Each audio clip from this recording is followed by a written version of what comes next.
We have a Steelers quarterback stock market update that we have to go over from these last couple days. First, we'll start off with Kenny Pickett. Stock up. Throwing for touchdowns, connecting on deep passes, running with the second team. There's no doubt Pickett is emerging and is hopefully a serious contender now in this quarterback race. Mason Rudolph, I'd say the same. His stock has been up since the start of training camp and has been consistently rising, but I don't think he's done anything to change that over the last couple days. He hasn't done anything bad. He has been pretty much the most consistent quarterback of the group, as much as most of you out there don't want to believe it. And then Mitch Trubisky, I guess up based off yesterday, because he did pretty good yesterday, throwing for a couple touchdowns. Seemed to be much better than what it has been, because what it has been is underwhelming for the most part.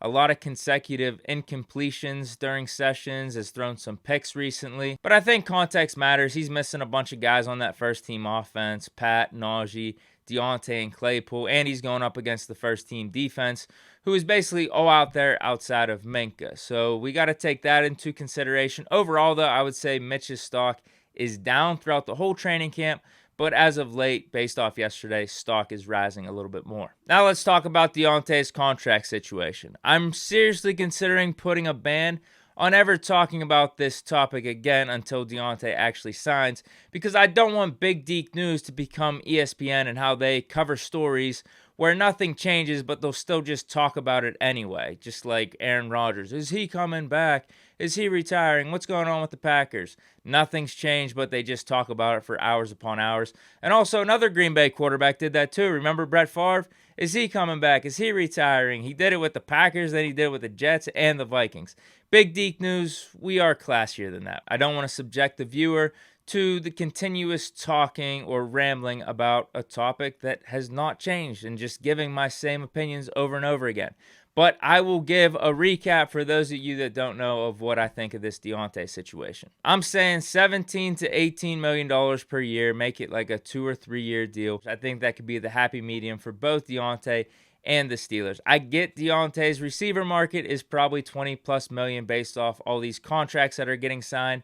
But at the same time, the Steelers are a wide receiver factory. They can draft receivers out the wazoo, as we're seeing with George Pickens and Calvin Austin. So I could see why the organization would be hesitant to pay someone like Deontay 20 plus million. 17, 18, I think it's a good in-between spot for both parties. And it does seem like with the Boswell contract done, Omar and Deontay's agent are starting to pick up talks.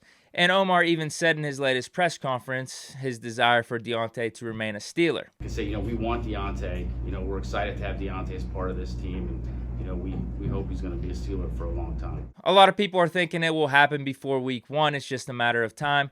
So I think I'm deciding I'm banning talking about the Deontay contract on Big Deke News until the contract is officially signed. You're welcome. And then lastly for this edition, we got some running back news. Steelers signed yesterday former Ohio State running back Master Teague. Am I the only one that automatically thinks of Master P and Jeff Teague when I see that name? It's for obvious reason. I can't be the only one, right? Master Teague was mainly a backup for his college career with the Buckeyes, getting carries behind J.K. Dobbins, Trey Sermon, and most recently Travion Henderson. But it did seem like he made the most of it because he got 5.5 yards per carry when toting the rock. Some people on the internet have already compared his running style to the likes of The Bus, Bam Morris, and Barry Foster, which is high praise considering those are some of the Steelers' all-time greats at the running back position. He was picked up initially by the Bears as an undrafted rookie free agent this offseason, but only lasted there 3 days before getting waived, and now he finds himself up in Latrobe, presumably getting some carries because of the injuries to Najee Harris and also Jeremy McNichols. But Master Teague isn't the only one that is benefiting from some of these running back injuries. Reports are undrafted rookie free agent Jaylen Warren has been showing out in camp due to the increased workload and the available carries.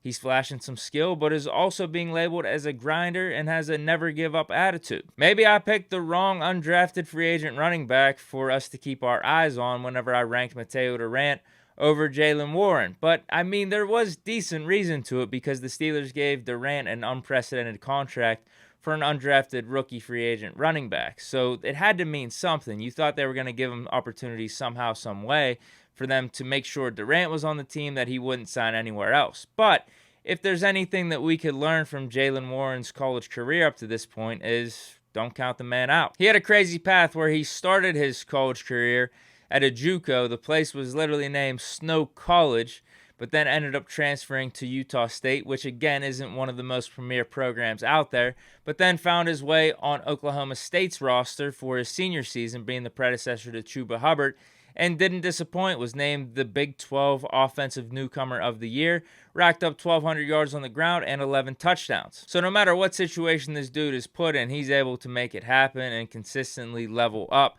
So I'm going to be excited to see what he can do in the preseason. But that is it for this edition of Big Deke News. Let me know what you guys think of the quarterback battle, Deontay's contract situation, because it will be the last time we talk about it on Big Deke News until that contract is signed, and also the signing of Master Teague and what you're thinking about Jaylen Warren with the increased opportunities at camp. But again, that's it. Hope you guys enjoyed. Stay chillin'. Peace.